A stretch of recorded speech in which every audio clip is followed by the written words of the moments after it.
Üçbucaqlar mövzusuna aid belə bir testin həllinə baxırıq. ABD üçbucağın perimetrini 15 veribdir. Yəni tərəflərini toplayıb perimetrini 15 alıb yazdıq. İkinciyə baxaq. BDS-ni 18 verib. BD üstəgəlsin DC, üstəgəlsin BC. Bunu da yazdıq. Bərabərdir 18. Bütün üçbucağın perimetri AB üstəgəl AD üstəgəl DC üstəgəlsin BC-ni isə veribdir 21.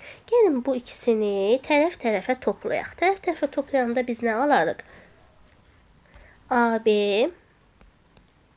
üstəgəlsin. Burada 2 dənə BD var. 2BD üstəgəlsin AD üstəgəlsin BC üstəgəlsin CD.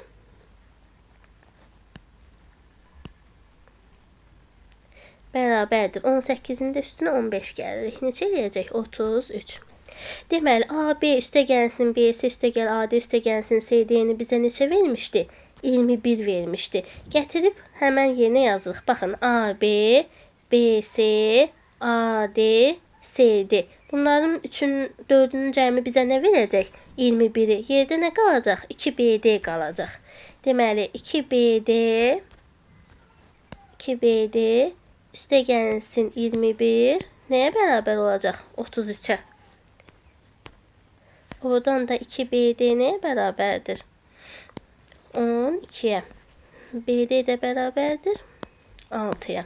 Bizdən də BD-ni istəyir. Cavab 6.